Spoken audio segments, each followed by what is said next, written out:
buzzed overhead as I lay in my hospital bed, staring at the message on my phone. Sorry, sis. Money's tight, and we can't help with the medical bills. You should have been more careful driving in the rain. Mom and Dad agree. You were on your own with this one. My sister Olivia, who lived in our parents' fully paid guest house and drove a Mercedes they'd gifted her for Christmas, was telling me I was on my own. The same sister whose college tuition I'd helped pay when our parents' investments took a hit in 2008. I closed my eyes, trying to block out the constant beeping of monitors and the throbbing pain in my legs. The doctors said I was lucky. The truck that hit me could have killed me. Instead, I was looking at months of rehabilitation and medical bills that would drain every penny I'd saved. Miss Porter? A nurse poked her head in. Your physical therapy session starts in 10 minutes. Do you have someone coming to help you get there? I shook my head, fighting back tears. My family lived less than 20 minutes away, but they hadn't visited once in the 2 weeks since the accident. The nurse's face softened with sympathy. Don't worry, honey. I'll help you. As she helped me into the wheelchair, I thought about the last conversation I'd had with my parents.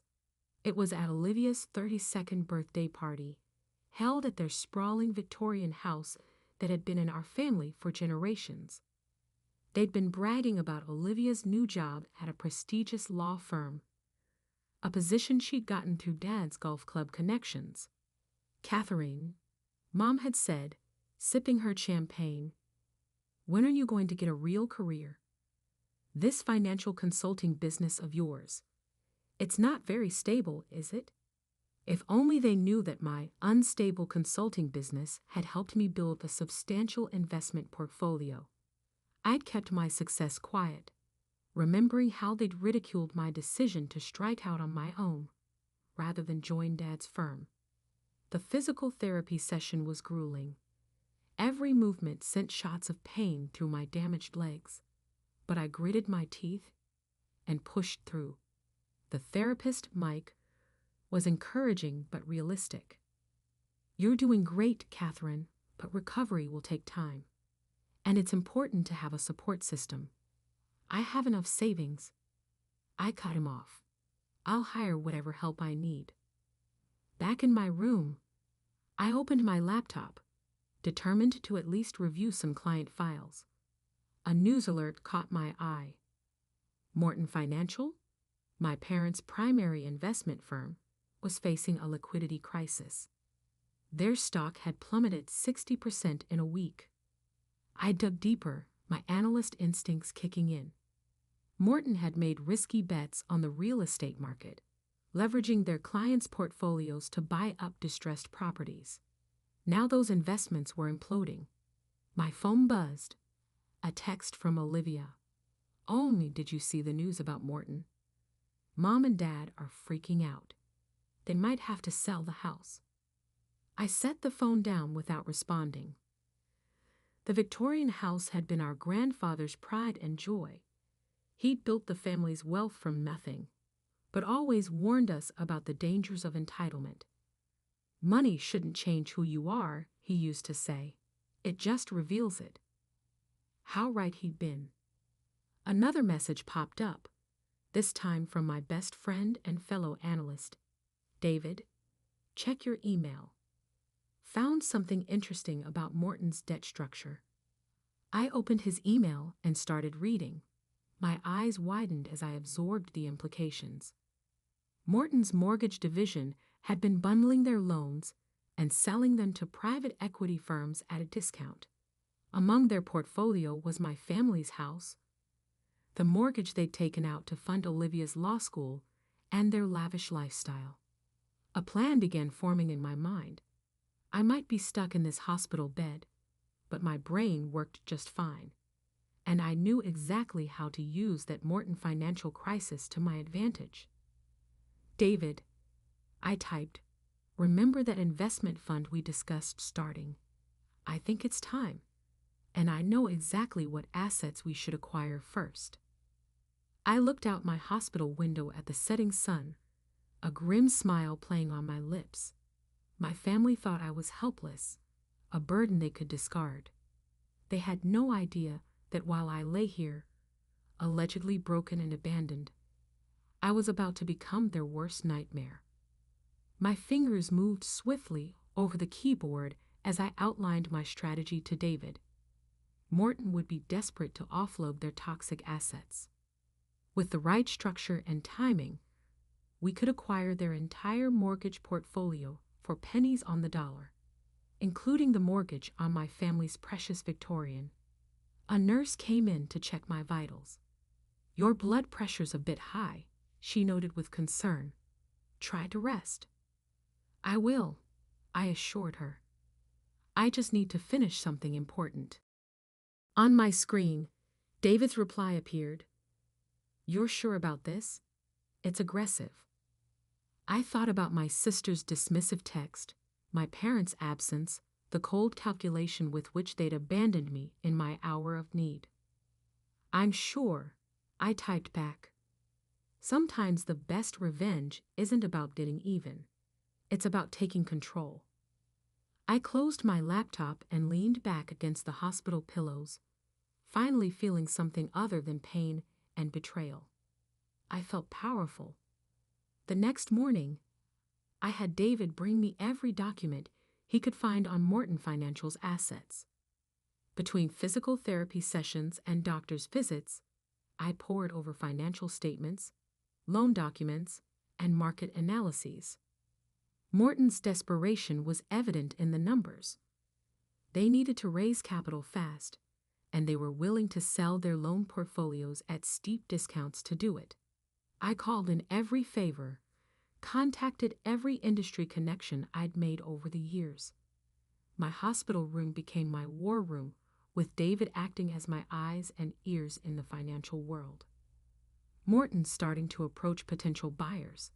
He reported during one of his daily visits. "They're trying to keep it quiet, but word's getting out." I nodded, scrolling through the latest projections on my laptop.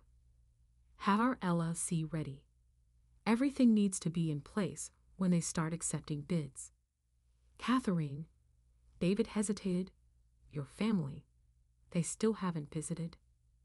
"No," I said shortly, "and soon they'll wish they had." My phone lit up with another text from Olivia. "Dad's talking about declaring bankruptcy. This is a nightmare." I left it unanswered, just like all her previous messages. Instead, I focused on the document David had brought me, a preliminary term sheet for Morton's distressed asset sale. The pieces were falling into place. While my family worried about losing their precious house, I was preparing to become their anonymous creditor. Sometimes recovery takes more than just physical healing. Sometimes it requires rebuilding yourself into someone stronger, someone who can never be abandoned or betrayed again. And as I lay in that hospital bed, surrounded by financial documents and powered by determination, I was doing exactly that. 2 months after the accident, I sat in my wheelchair in a sleek downtown office, watching as David finalized our bid for Morton Financial's distressed assets. My legs were healing, but my heart had hardened into something unbreakable. "Phoenix Capital Management," I murmured, reading the name on our newly registered investment firm's documents. Rising from the ashes, David looked up from his computer. "Final offers ready. $85 million for their entire mortgage portfolio. About 30 cents on the dollar." I nodded, remembering the conversation I'd overheard between 2 nurses last week. They'd been discussing my sister Olivia's appearance on local news, speaking as a concerned citizen about Morton Financial's collapse. She'd been wearing the diamond necklace our parents gave her for passing the bar exam. The same week they told me they couldn't help with my student loans. "Send it," I said. While we waited for Morton's response, I focused on my recovery. Physical therapy was still excruciating, but I channeled every stab of pain into determination. The doctors were amazed by my progress. "Whatever's driving you," Mike, my therapist, said during one particularly tough session, "it's working." If he only knew. The call from Morton came on a rainy Tuesday afternoon. They accepted our bid with minimal negotiation. Desperation had made them eager. Within hours, Phoenix Capital Management became the proud owner of over 500 mortgages, including the one on my family's Victorian.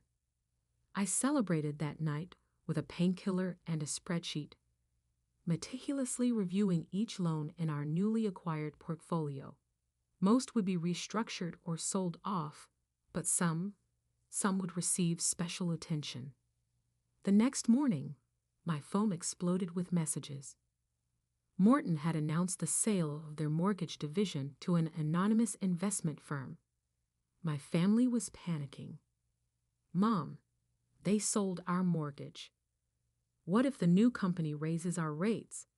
Olivia, Dad's meeting with bankruptcy lawyers tomorrow. This is insane.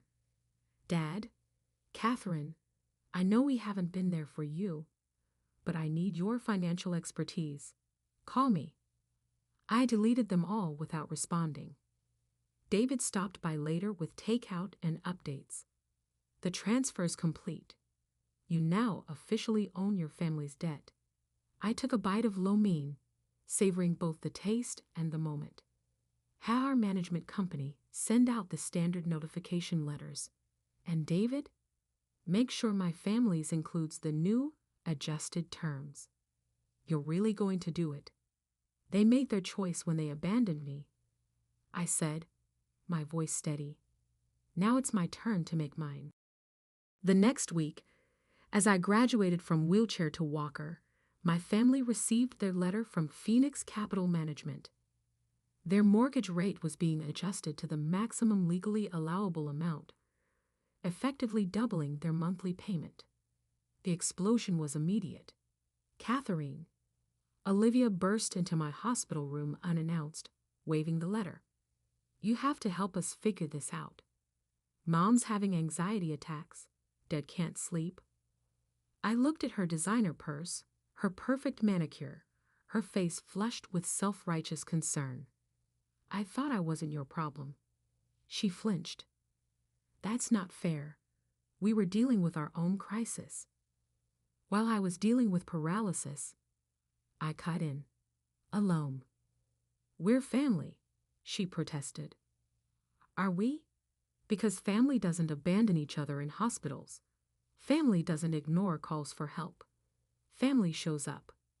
Tears welled in her eyes. "What happened to you? You change." I smiled coldly. "No, I just stopped accepting less than I deserve."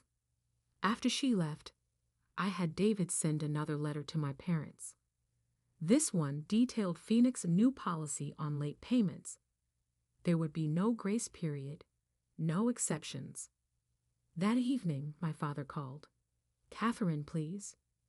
We need your help understanding these financial terms. Maybe you could talk to the new company, explain our situation, like you explained my situation to them when I needed help." Silence. Then, "We made a mistake. We see that now." "No," I said quietly. "You're only seeing your own desperation. There's a difference." I hung up and opened my laptop, reviewing Phoenix's latest acquisitions. We'd expanded beyond Morton's portfolio, snapping up distressed debt across the city. Every deal made us stronger, more influential.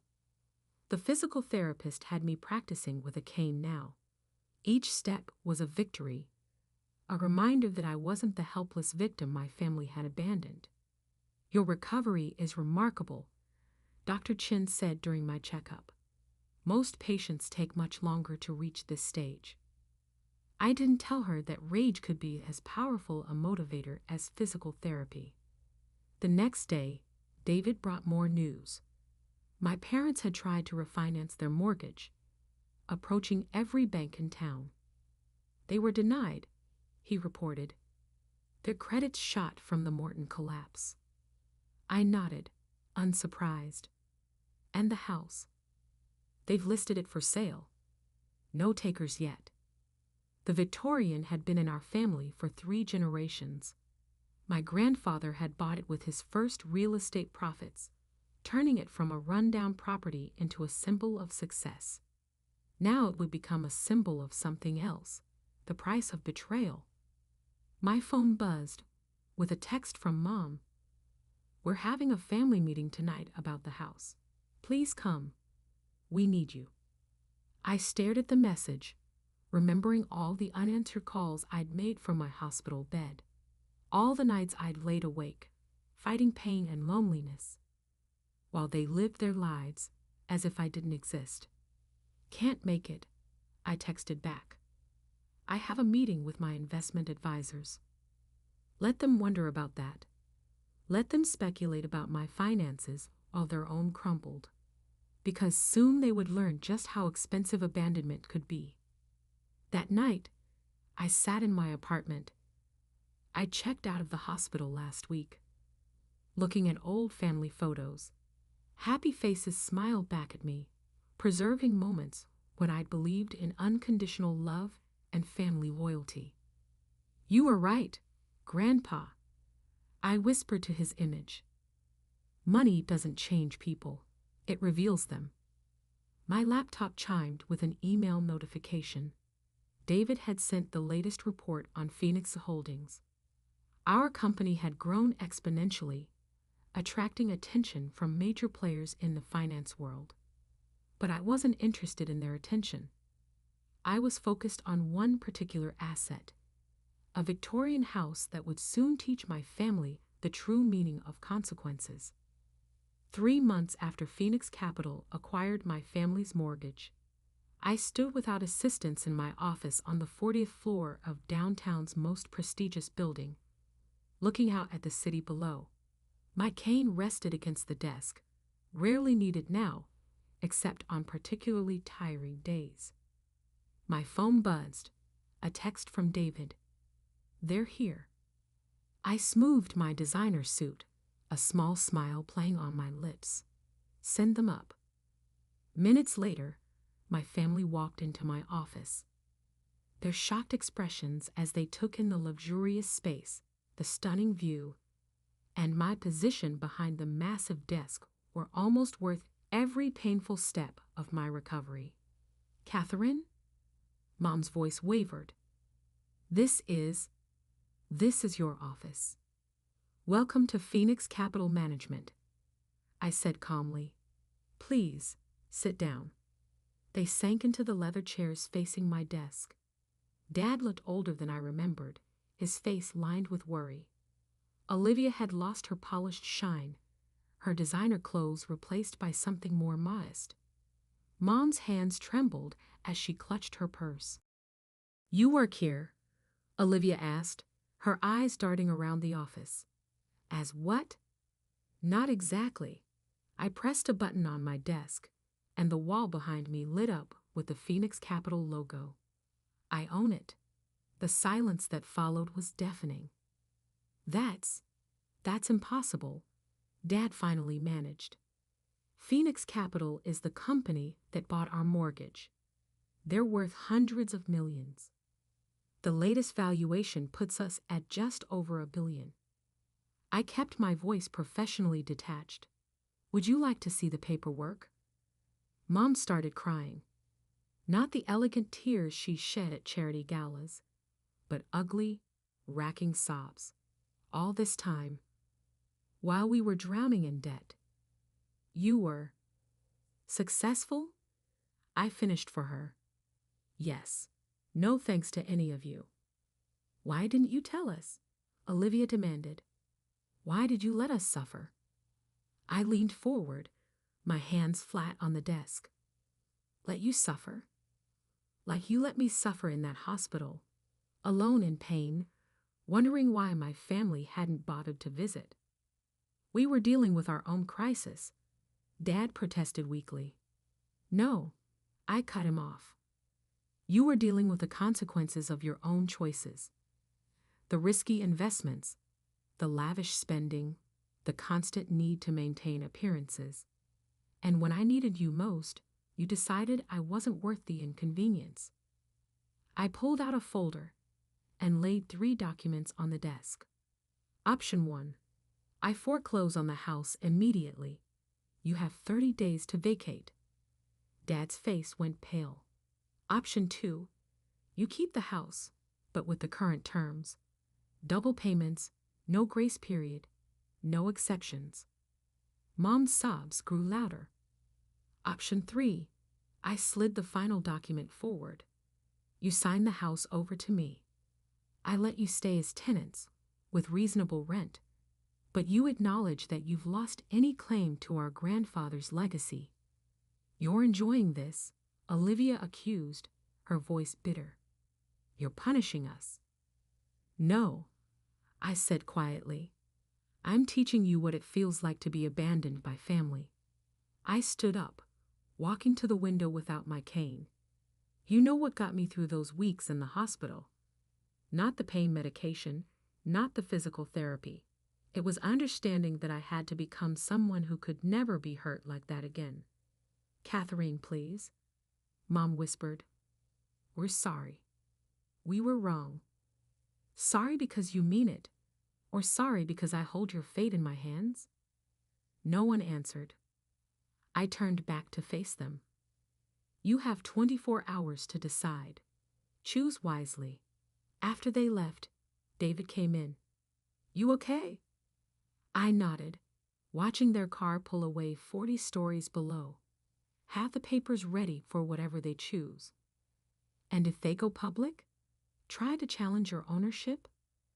Then I released the documents showing how they mismanaged Grandpa's trust, how they used Olivia's law school as an excuse to mortgage a fully paid house, how they chose luxury over family.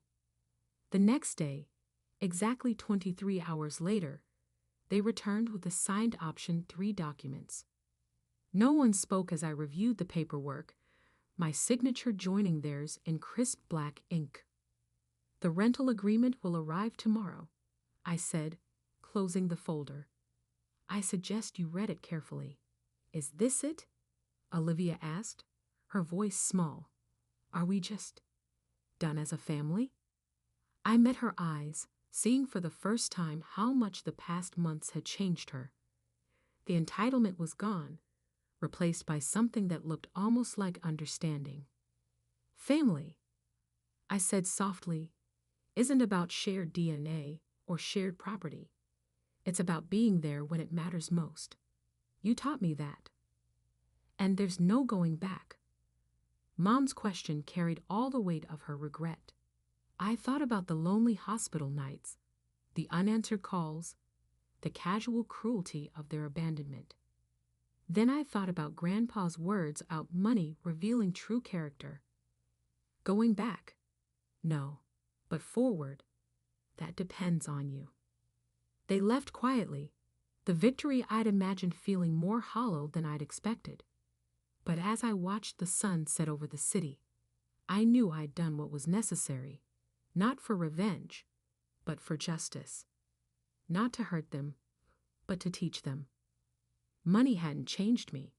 It had revealed me, revealed a strength I never knew I had.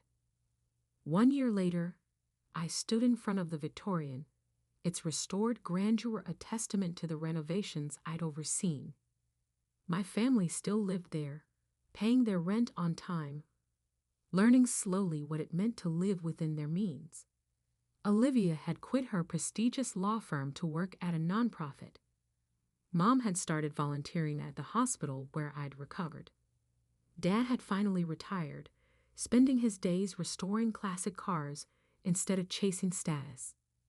They weren't perfect. Our relationship wasn't healed. But they were changing, and maybe that was enough. Miss Porter? My assistant's voice came through my phone. Your 3 o'clock is waiting. The investors are very interested in Phoenix expansion plans. On my way, I replied, taking one last look at the house. I didn't need the cane anymore. My legs had healed stronger than before. And so,